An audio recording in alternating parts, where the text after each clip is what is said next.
하나님의 은혜로 우리는 믿음을 통해서 값없이 구원을 받았습니다. 그래서 그리스도인이 되는 이런 놀라운 축복은 우리의 노력이나 공로로 이루어진 것이 아니라 전적으로 하나님의 은혜로 된 것입니다. 그리고 앞으로 살아가는 우리의 모든 생활 역시 하나님의 은혜를 힘입어야 우리가 신앙생활을 해나갈 수 있습니다. 그런데 그리스도인들이 착각하기 쉬운 것 중에 하나가 자꾸 은혜, 값없이 주시는 은혜, 하나님께서 전적으로 하시는 이런 하나님의 은혜를 너무 강조하다 보니까 신앙생활에 있어서 자기 자신은 아무런 노력도 하나님을 위해서 어떠한 선한 시도도 하지 않으려고 하는 그런 경향들이 종종 있습니다. 그러다 보니까 신앙생활이 무기력하고 재미가 없고 의욕이나 동기력이 떨어집니다. 믿음을 통해서 구원받는 것은 확실히 맞습니다. 우리의 노력이나 우리의 공로가 조금도 들어가지 않고 전적으로 하나님의 은혜와 그분께서 베풀어 주시는 은혜를 믿음으로 받아들일 때 구원의 선물을 받는 것을 우리는 믿습니다.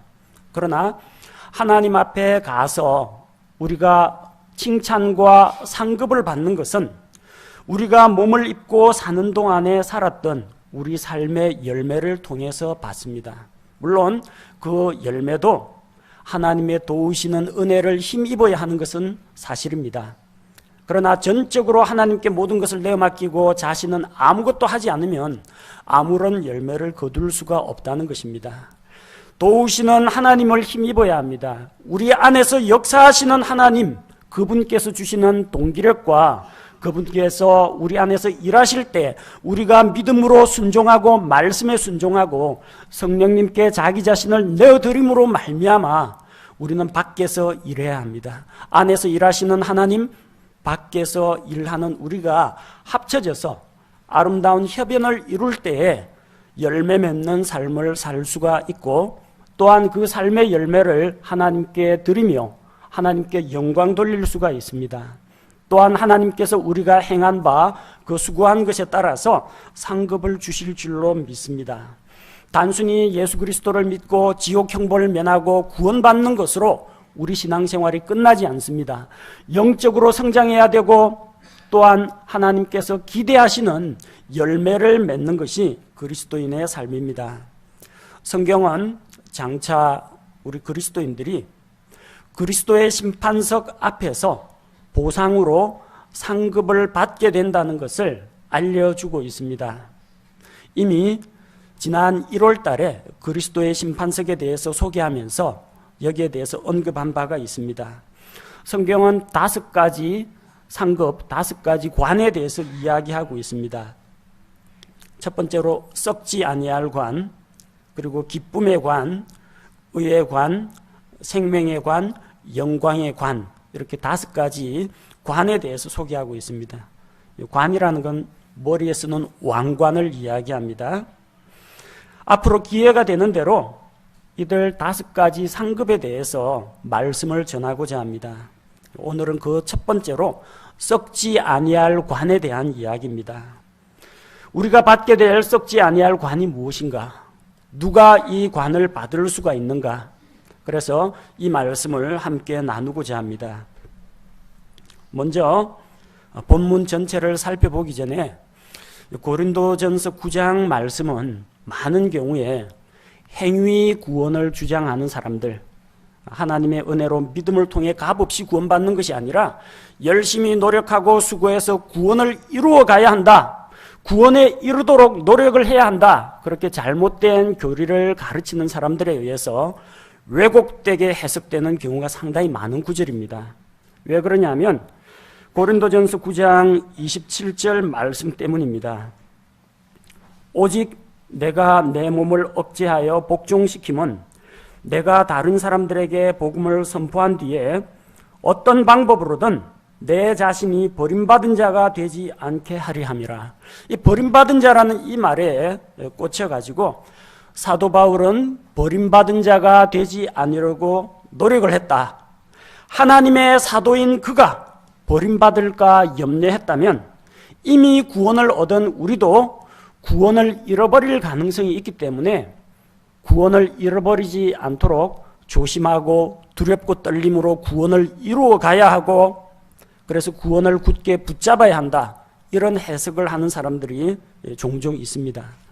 그래서 이런 잘못된 견해로 성경을 보다 보니까 고린도전서 9장 16절에서 27절에 나오는 말씀이 전부 다 행위 구원 쪽으로 이해가 되는 경우가 있어요. 구원을 잃지 않으려면 열심히 달려라. 구원을 계속 간직하려면 열심히 애써라. 구원을 계속 유지하려면 절제해야 한다. 구원을 끝까지 붙들려면 잘 싸워서 이기는 자가 되어야만 구원을 받는다. 이런 주장들이 나오게 되는 것입니다.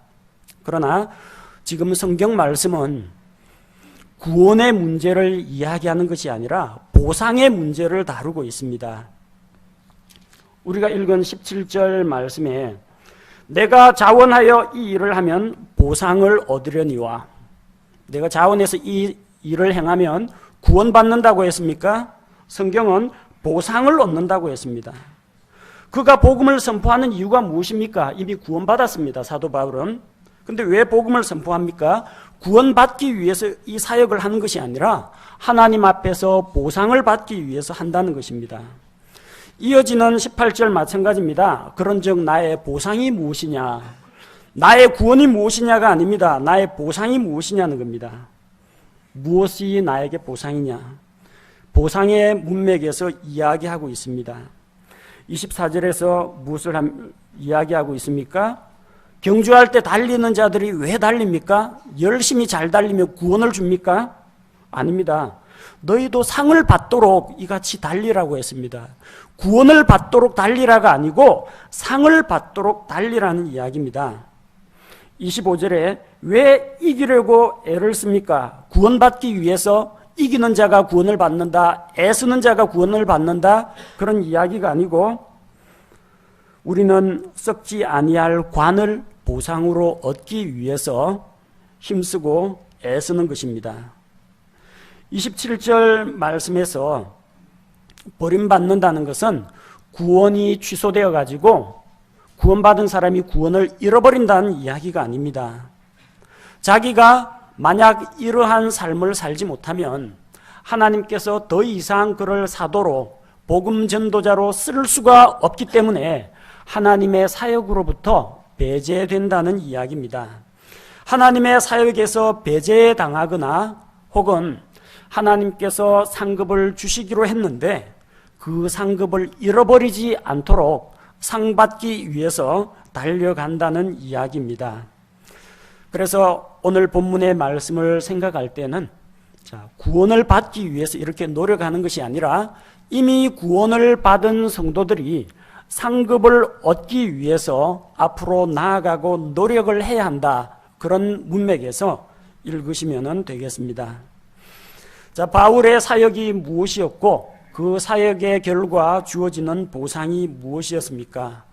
그는 하나님의 말씀을 맡은 자로서 말씀을 선포하고 불신자들에게 말씀을 선포하고 믿고 구원받은 그리스도인들에게 말씀을 가르치는 일을 했습니다. 그는 복음 선포자가 되었습니다. 복음을 전한다고 하지만 하나님 앞에서는 내세울 것이나 자랑할 것이 없었습니다. 왜냐하면 그는 복음을 전하는 이 일이 자기가 마땅히 해야 하는 일이라고 생각했기 때문입니다. 복음 선포한다고 해서 그것으로 자랑거리가 아닙니다. 필연적으로 해야 하는 일이라고 생각했습니다. 왜냐하면 그는 복음의 빚진 자이기 때문입니다. 로마서 1장 14절에서 사도 바울이 다음과 같이 고백합니다. 나는 그리스인이나 바바리인이나 지혜 있는 자나 지혜 없는 자에게 다 빚진 자니라. 먼저 하나님의 은혜를 힘입어서 구원을 받은 우리는 복음의 빚을 진 자들입니다. 값없이 은혜로 구원을 얻었기 때문에 이제 또한 우리가 값없이 다른 사람에게 베풀어 줄 그런 책임과 의무가 있다는 것을 말합니다. 그는 복음을 선포하지 않으면 자기에게 화가 있을 것이라고 했습니다. 오해 없이 들으시기 바랍니다. 전도 안 하면 하나님께서 날벼락을 내리거나 불치의 병에 걸리게 하시거나 사업이 망하게 하신다, 그런 의미가 아닙니다. 그는 이 좋은 소식을 자기 혼자만 알고 있는 것이 너무너무 아깝다는 겁니다. 다른 사람들에게 이 소식을 전해줘야 하는데 이게 보통 소식이 아닙니다. 죽은 자를, 영적으로 하나님과의 교제가 끊어져서 죽어 있는 자들을 다시 살리고 생명을 얻게 하는 이 귀한 복음이기 때문에 이 좋은 소식을 감춰둔다는 것은 바꾸어 말하자면 영적으로 죽어 있는 자들에게, 그들에게 해를 끼치는 것입니다. 자기가 이 소식을 전하지 않으면 그들은 여전히 죄 가운데 머물러 있고 하나님의 구원 계획과 복음도 모르고 영원한 생명과 진리도 모르고 여전히 죄 가운데에서 마귀의 종노릇을 해야 하는 그런 존재가 되기 때문에 자기가 이 소식을 전하지 않으면 전하지 않을 수가 없다는 겁니다. 내가 이것을 전하지 않으면 내게 화가 있을 것이라고 생각을 했습니다. 구약시대에 똑같은 이런 절박한 생각을 했던 사람들이 있었습니다. 시리아 군대가 북이스라엘을 침략을 했습니다. 당시 북이스라엘의 수도인 사마리아 도시를 이 시리아 군대가 포위를 했습니다. 자, 성중에 먹을 것이 거의 다 떨어졌습니다. 먹을 것이 없어가지고 이 연약한 부녀들이 자기 어린아이를 삶아서 먹는 그런 비참한 상황에까지 이르게 되었습니다. 그 성중에는 구걸을 해서 먹고 사는 나병 환자가 4명이 있었습니다. 나병 환자는 사람들이 꺼리기 때문에 함부로 사람들에게 다가갈 수가 없습니다. 이전에는 사람들의 인정과 동정심에 호소해서 먹고 살았는데 성안이 전부 다 굶주리니까 자기 먹기도 힘든데 나병 환자에게 이 나눠줄 것이 없다라는 겁니다. 이 나병 환자들이 고민을 했습니다. 성안에 가만히 있으면은 어차피 굶어 죽는다. 우리에게 먹을 것을 줄 사람이 없다. 그럼 차라리 밖에는 시리아 군대가 있는데 가서 항복을 하자. 그럼 시리아 군대가 우리를 죽이면 어차피 그래도 단숨에 죽는 거죠. 굶주림으로 인해서, 배고픔으로 인해서 질질 끌면서 고통스럽게 죽어가는 것이 아니라 그들이 단칼에 우리를 죽이면 그냥 죽는 것이고, 이래 죽으나 저래 죽으나 마찬가지니까 죽는 것이고, 혹시라도 우리를 포로로 잡아가지고 살려주면 포로면은 적어도 먹을 것은 주지 않겠느냐. 항복하러 나갔습니다. 시리아 군대에게 항복하러 나가봤더니 하나님께서 큰 능력을 베푸셔서 그들로 하여금 말발굽 소리와 병거 소리를 듣게 하셔가지고 이집트 군대가 쳐들어오는 걸로 생각하고 시리아 군대가 자기들의 그 천막들과 양식과 무기와 보물들을 그대로 남겨두고 몸만 빠져나가서 다 도망가고 없었습니다. 그래서 나병 환자들이 보니까 군대가 보이질 않습니다. 그래서 이쪽 천막에 들어가서 음식을 꺼내가지고 배불리 먹고 거기서 돈이나 보물을 또 꺼내가지고 챙기고, 다른 천막에 가서 또 그런 식으로 아무도 없으니까 먹고 싶은 거 먹고 또 재물을 챙겼습니다. 자, 그러다 보니까 마음에 찔리는 겁니다. 지금 사마리아 도시 안에 포위되어 있는 사람은 이 기쁜 소식을 알지를 못합니다. 그렇기 때문에 밖에 나가면은 시리아 군대에게 죽임을 당할 거라고 생각해서 성문을 걸어 잠그고 그 안에서 굶어 죽어가고 있는 겁니다. 그 나병 환자들이 자기들끼리 이야기를 주고받습니다. 열왕기하 7장 9절에 보니까 이 날은 좋은 소식이 있는 날이거늘 우리가 잠잠하고 있도다. 만일 우리가 동틀 때까지 기다리면 어떤 화가 우리에게 임하리니 그런즉 이제 오라. 우리가 가서 왕의 집안에게 구하자. 자기들만 이 좋은 소식을 알고 있기가 아깝다는 겁니다. 양식이 있는데, 재물이 있는데, 굶주리지 않아도 되는데 왜 성문 걸어 잠그고 굶어 죽어 가느냐는 겁니다. 자기들 먹을 만큼 먹었습니다. 양식이 있다는 것을 성 안에 있는 사람들에게 전달만 해주면은 그들 가운데서 사람들이 성문을 열고 나와서 믿는 사람은 나올 것이고 안 믿는 사람은 안 나올 것입니다. 그러나 그 기쁜 소식을 믿는 사람은 나와서 시리아 군대가 버리고 간 양식을 노력해서 굶주림을 면할 수 있게 된다는 것입니다. 혼자 알고 있기 너무 아까운 소식입니다. 그래서 전해야 된다는 것입니다. 만약 우리가 동틀 때까지 잠잠히 입 다물고 가만히 있으면 자기들은 배불리 먹고 노력을 하겠지만 어떤 화가 우리에게 임할 것이다. 좋은 것은 함께 나누어야 한다는 것입니다. 전도 안 하면 저주받는다, 그런 이야기는 아닙니다. 그런 사명감을 가지고 지옥으로 달려가는 혼들에 대해서 애틋하고 절박한, 불쌍히 여기는 그런 마음을 가지고 말씀을 선포해야 한다는 이야기입니다. 잠언 24장 11절 12절 말씀에 다음과 같이 기록되어 있습니다. 내가 만일 죽음으로 끌려가는 자들과 죽임당할 자들을 구출하려 하지 아니하고 말하기를 보라, 우리는 그것을 알지 못하였노라 할지라도 마음을 살피시는 이가 그것을 깊이 생각하지 아니하시겠느냐. 또 내 혼을 지키시는 이가 그것을 알지 아니하시겠느냐. 그분께서 각 사람의 행위대로 각 사람에게 보응하지 아니하시겠느냐. 사망으로 끌려가는 자가 있습니다. 죽음을 향해서 나아가는 자가 있습니다.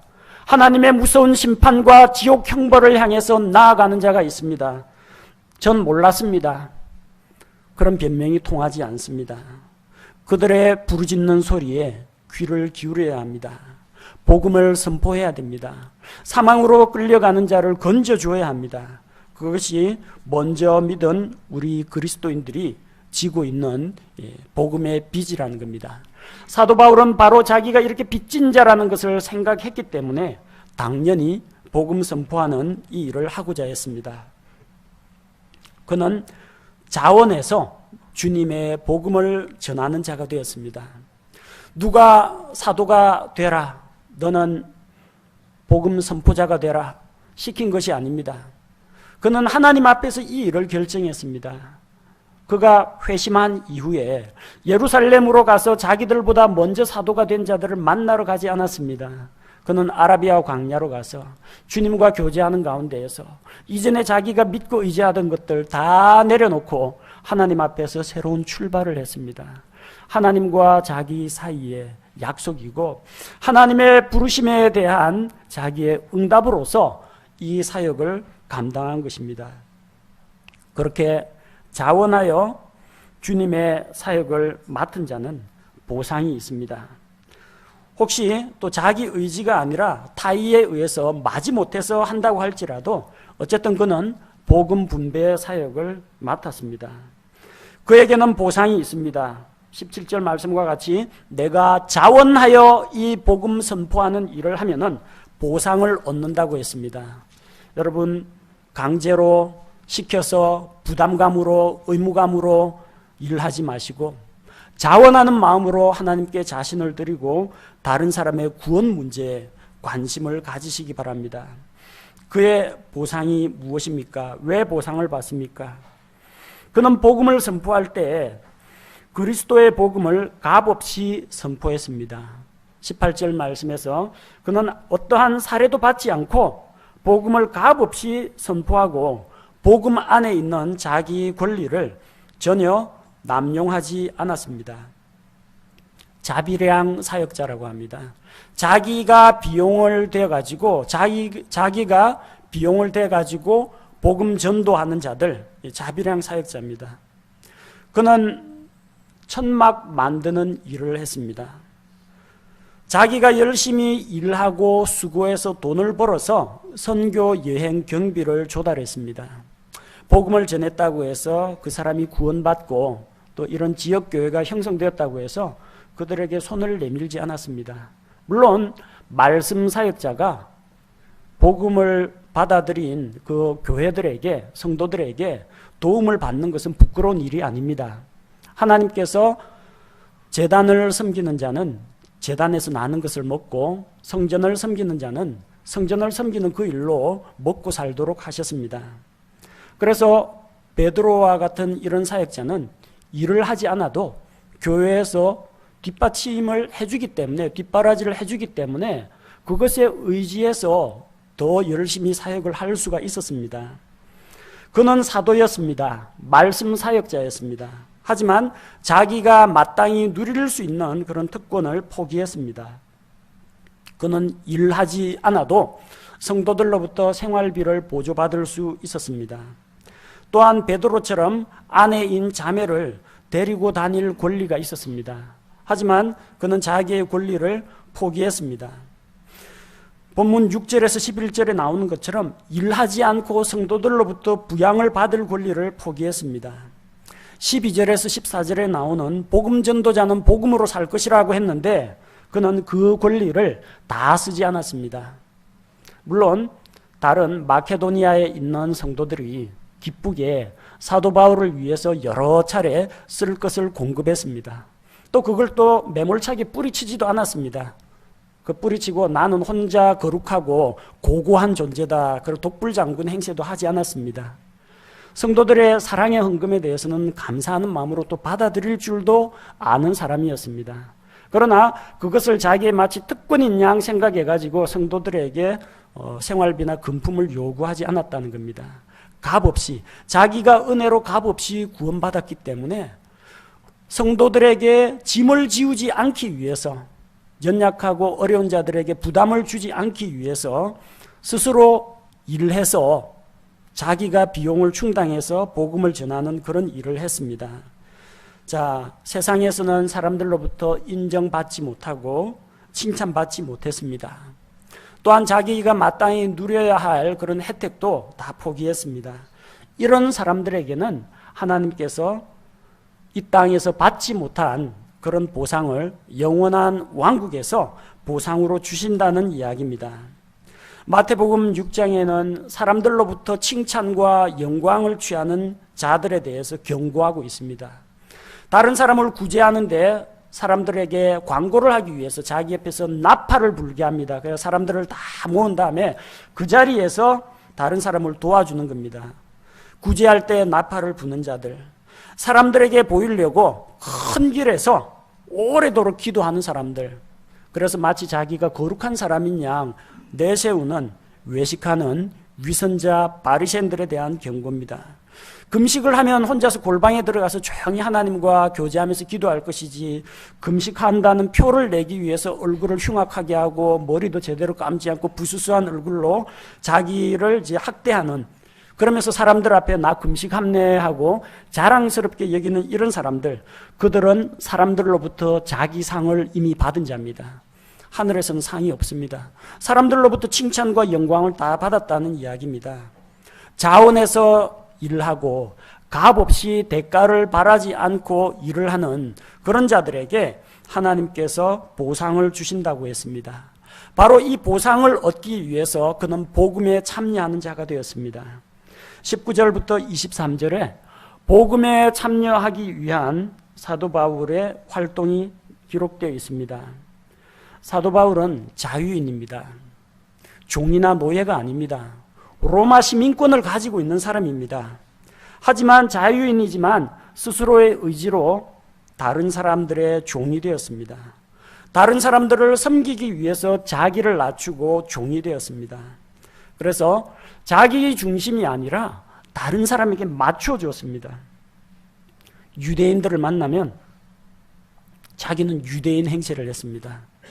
자기도 베냐민 지파에서 난 유대인이라고 반갑게 그들을 맞이했습니다. 율법 아래 있는 자들을 만나면 우리 아버지도 바리새인이고 나는 바리새인의 아들이고 가말리엘 교법사 율법학자가 내 스승님이고 나도 유대인들의 율법을 지켜왔다. 그런 간증을 통해서 율법 아래 있는 자들을 또 끌어당겼습니다. 율법 없는 이방인들을 만나면 자기는 율법 없는 자가 아닙니다. 율법이 아니라 더 큰 은혜의 법, 그리스도의 사랑의 법 아래 있는 자입니다. 하지만 자기 역시 율법 없는 자처럼 되어가지고 그들의 마음을 얻고자 했습니다. 약한 자들을 만나면 그들과 동일시해서 자기의 약한 모습을 그대로 노출하면서 그들과 한 마음이 되었고, 또 어떠한 모습, 어떠한 모양이든지 다른 사람을 존중하고 다른 사람에게 맞춰 줬습니다. 왜 그렇게 했습니까? 사도 바울이 연극 배우가 아니고 이게 다른 사람 앞에서 자기를 위장하기 위해서 그런 게 아닙니다. 아무쪼록 그들 가운데 단 몇 사람이라도 구원할 수 있을까? 그들을 구원하기 위해서 그토록 자기를 낮추고 변화시킨 것입니다. 왜 이런 일을 했느냐? 복음에 참여하는 자가 되기 위해서. 복음에 참여해서 뭘 하려고요? 보상을 받으려고. 무슨 보상을 받습니까? 이 세상에서 썩어 없어질 것들이 아닌 저 하늘에 있는 썩지 아니할 관을 바라보고 바로 이 일을 했다는 것입니다. 그러면서 24절 이하의 말씀은 우리에게 있는 썩지 아니할 관과 그 관을 얻기 위해서 우리가 어떠한 신앙인이 되어야 하는지를 우리에게 보여주고 있습니다. 본문 말씀에 보면 썩을 관이 있고 썩지 아니할 관이 있습니다. 25절에 이제 그들은 썩을 관을 얻고자 그 일을 하되 우리는 썩지 아니할 관을 얻고자 하느니라. 이 썩을 관과 썩지 아니할 관이 무엇이냐면요, 썩을 관은 월계관을 이야기합니다. 당시 그리스 로마 시대죠. 고대 그리스의 올림픽 경기에서는요, 경기에 우승하면은 월계수 잎으로 이 관을 엮어가지고 우승자의 머리에 씌워줍니다. 월계관, 승리의 월계관을 쓴다고 하죠. 근데 이 월계수 잎이라는 게 몇 시간만 지나면 잎사귀가 시들시들해져가지고 다 뚝뚝 떨어집니다. 나중엔 줄기밖에 안 남아요. 하루가 못 가서 전부 다 잎이 다 말라가 떨어져 버립니다. 왜 월계관을 씌워주느냐? 그리스 신화에 보면은 이 사연에 대해서 소개가 되어 있지만 그 근본 취지는 뭐냐면 운동선수들이 승리의 기쁨에 잠깐 도취되어 가지고 마치 모든 걸 다 이룬 양 자만하지 말라는 이야기입니다. 승리의 기쁨, 성공의 기쁨, 그거는 찰나지간이라는 겁니다. 그러니까 게으르지 말고, 그 승리의 영광은 잠시뿐이니까 게으르지 말고 더 열심히 노력하고 훈련하고 자기를 가다듬으라는 그런 의미입니다. 승리의 월계관 상당히 영광스럽습니다. 올림픽 금메달 딴 거예요. 그런데 그 바다가 뭐합니까? 다 썩어 없어지는 관입니다. 한 몇 달만 지나면 사람들이 이번에 올림픽 달리기 1등이 누구였는지 기억도 못합니다. 관심도 안 갖습니다. 알아주지도 않습니다. 처음에는 기쁘고 막 즐겁고 했는데 며칠 지나면 그런 감정들 다 시들어집니다. 반면에 우리에게는 썩지 아니할 관이 있다는 것입니다. 주님께서 우리에게 주시는 관은 썩지 않고 영원히 존재합니다. 시상식 때만 잠깐 반짝하고 받는 것이 아니라 그분의 영원한 왕국에서 영원무궁한 시간이 흐르는 동안 결코 사라지지 않는 관입니다. 요한계시록 4장 10절 말씀에 보면 하나님의 왕좌 앞에 24 장로들, 구원받은 신약교회 성도들입니다. 24 장로들이 주님께 찬양을 드리면서 자기 머리에 쓰고 있던 이 관을 벗어가지고 왕좌 앞에 던지면서 하나님께 영광과 찬송을 드리는 것을 볼 수가 있습니다. 우리 역시 하나님 앞에서 우리의 관을 그분의 발 앞에 던져드릴 수 있도록, 상급을 받을 수 있도록 믿음의 경주를 해야 합니다. 어떻게 해야만 썩지 아니할 관을 보상으로 받을 수 있습니까? 경주를 해야 합니다. 24절 말씀해 보니까 경주할 때 달리는 자들이 다 달릴지라도 한 사람이 상을 받는 줄을 너희가 알지 못하느냐. 달리기 경주에서 상 받으려면 뭐 해야 됩니까? 달리기 해야 됩니다. 가만히 제자리에 서 있는 사람한테는 상 안 줍니다. 지난 겨울에 저 여의도 광장에서 가만히 멍 때리기 대회를 연 적이 있습니다. 아무것도 하지 않고 그냥 멍하니 누가 제일 멍한 표정으로 오랫동안 버티느냐, 멍 때리기 해가지고 제일 멍 때리기 잘한 사람한테 상 주는 그런 사례가 있었습니다. 근데 하나님께서는 그렇게 멍 때리는 사람한테는 상 안 줍니다. 달리기 시합인데 멍 때리고 있으면 어떡합니까? 달려야죠. 빨리 달리거나 늦게 달리거나 먼저 결승점에 들어오거나 나중에 골이 나거나 어쨌든 달리고 완주를 해야 상을 주지 않습니까? 제자리에 가만히 서 있으면 상이 없습니다. 예수 믿고 구원받고 내 죄가 용서되었으니까 지옥은 안 간다. 하늘나라는 갈 수 있겠다. 거기서 멈춰버리면 보상이 없다는 겁니다. 달리기 잘해야 됩니다. 연초에 제가 처음으로 여러분께 말씀드린 거 기억납니까? 무거운 짐과 너무도 쉽게 우리를 얽어매는 무거운 죄를 벗어버리고 앞서가신 예수님, 결승점에 가 계신 예수님, 우리 믿음의 창시자요 또한 완성자이신 예수님을 바라보면서 달려나가야 합니다. 고난을 참아내신 예수님을 생각하면서 인내로 우리 앞에 있는 그 경주를 믿음으로 달려가야 합니다. 달려가야 합니다. 여러분, 신앙생활은 정태적인 것이 아닙니다. 열심히 일하고 달려가는 것입니다. 가만히 앉아서 구원받은 것에 대한 감사로 우리 신앙생활이 정체가 되어서는 안 됩니다. 한 단계 더 영적으로 성장해야 되고 조금이라도 더 주님을 알고 배워가야 하고 또한 다른 사람을 섬기고 복음을 선포하고 나누어주고 이런 활동들을 통해서 계속 달려가는 일을 해야 합니다. 두 번째는 25절 말씀처럼 모든 일에서 절제해야 합니다. 이기려고 애쓰는 자마다 모든 일에서 절제하나니. 절제, 자기 자신을 다스릴 줄 알아야 됩니다. 운동선수들은 자기 절제를 잘 하는 사람들입니다. 자기 관리를 철저히 합니다. 몸 관리해야죠. 먹고 마시는 거 절제해야 됩니다. 우리 성도들 가운데에서도 요즘 자기 건강 관리를 위해서 몸매 관리, 다이어트 하시는 분들 들어 있습니다. 먹고 싶은 거, 기름진 음식 이런 것들을 꾹 참고 묵묵히 건강식만 챙겨 드시는 분이 있습니다. 자, 그렇게 해서 몸만 관리가 되는 게 아니라 그 사람의 마음가짐과 생활 습관과 자기 자신을 극복하는 그런 절제력, 인내력이 갖추어지는 것입니다. 운동선수 몸 관리만 하는 거 아닙니다. 시간 관리 잘해야 됩니다. 날마다 운동하는 시간, 쉬는 시간, 자는 시간, 먹는 시간 규칙적으로 잘 관리해야 됩니다. 반짝 한번 금메달 땄다고 조금 유명인 되었다고 사진 찍으러 다니고 기념식장 다니고 광고 찍으러 다니고 운동 안 하면 다 마이너스입니다.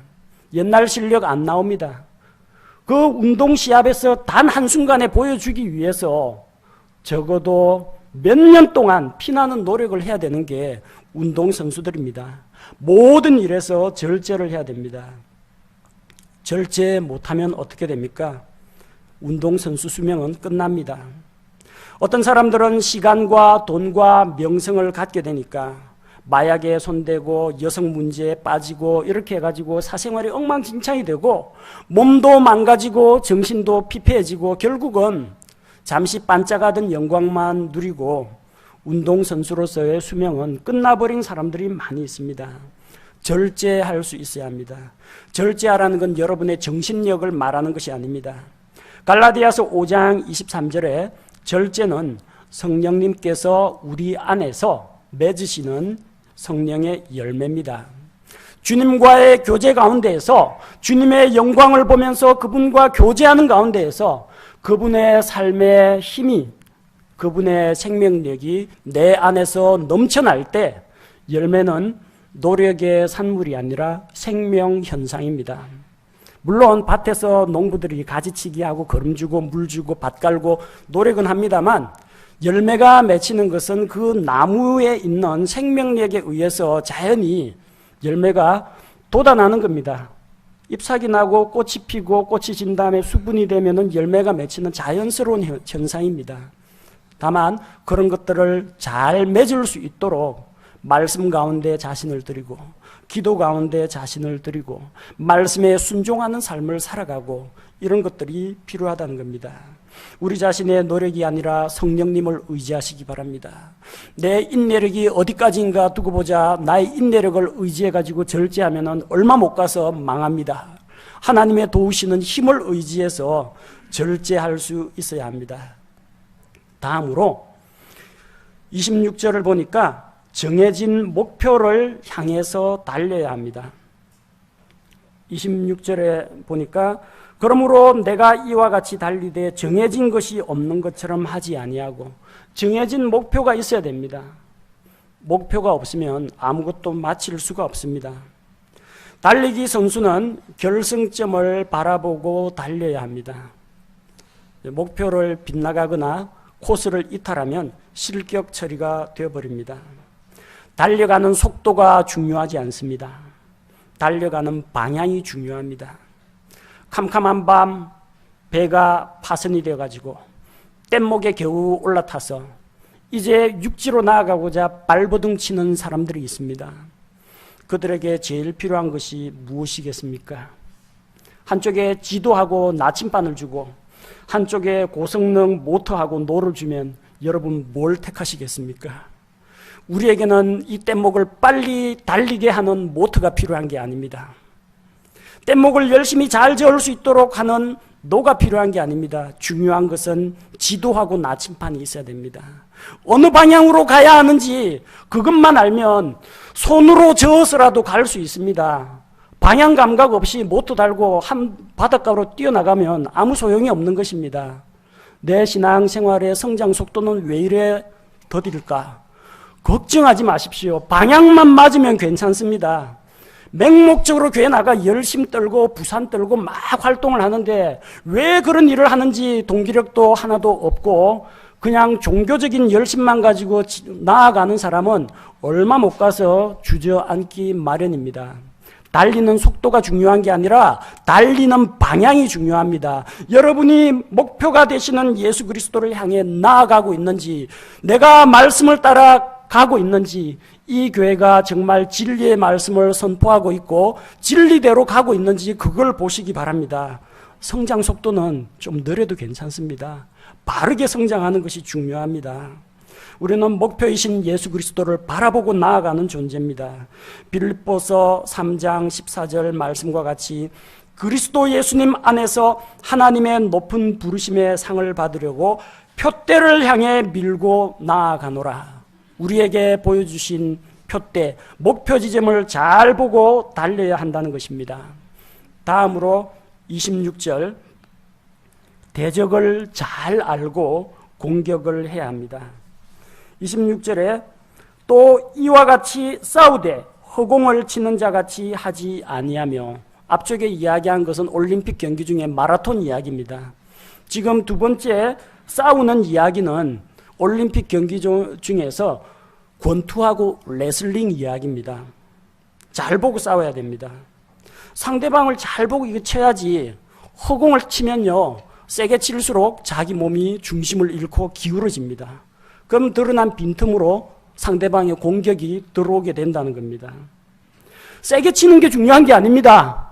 목표를 맞춰야 됩니다. 힘만 세면 뭐합니까? 안 맞으면 아무 소용없습니다. 그리스도인의 영적인 생활에서도요, 얼마나 세게 치느냐가 중요하지 않습니다. 목표, 나의 대적이 누군지 잘 보고 치시기 바랍니다. 앞에 있는 목사는 여러분의 대적이 아닙니다. 여러분 조금이라도 영적으로 도와주려고 애쓰고 기도하는 사람이고요. 여러분 좌우에 앉아있는 형제자매들 다 동료들입니다. 같은 팀입니다. 적군 아닙니다. 우리 그리스도인에게 적이 있다면 하나밖에 없어요. 저 악한 사탄 마귀, 그리고 마귀의 부하들, 악한 영적 세력들, 이게 우리의 적입니다. 알고 때리시기 바랍니다. 동료를 때려서는 안 됩니다. 정확하게 대적들과 싸울 수 있어야 합니다. 달리기 할 때 목표를 똑바로 보고 달려야 하는 것처럼 영적인 싸움에 있어서도 나의 대적이 누구인지, 나의 대적이 누구고 나의 동료가 누구인지를 잘 분별해야 한다는 겁니다. 다음으로 필요한 것은 디모데후서 2장 5절에 나오는 말씀처럼 경기하는 자들은 반드시 적법하게 경기해야 됩니다. 경기 규칙을 지켜야 한다는 이야기입니다. 선수들은 나오면 경기 규칙을 반드시 지켜야 됩니다. 반칙하면 안 돼요. 편법을 쓰면 안 됩니다. 그런 사람은 탈락, 실격, 상을 빼앗깁니다. 편법 쓰다가 망한 사람들 많습니다. 옛날에 88 올림픽 때 인간 총알 벤 존슨, 그 다음에 프로야구 홈런왕 베리 본즈, 그리고 사이클의 전설 암스트롱. 나중에 약물 복용 사실이 드러나서 약물 복용에서 남성 호르몬제 투여해가지고 단기간에 이 기록은 향상시켰는데 도핑 테스트에 걸렸죠. 약물 복용한 사실이 적발이 돼가지고 수상 기록하고 상금하고 메달 전부 다 박탈당했습니다. 경기 규칙 안 지키면 어떤 일이 일어나느냐.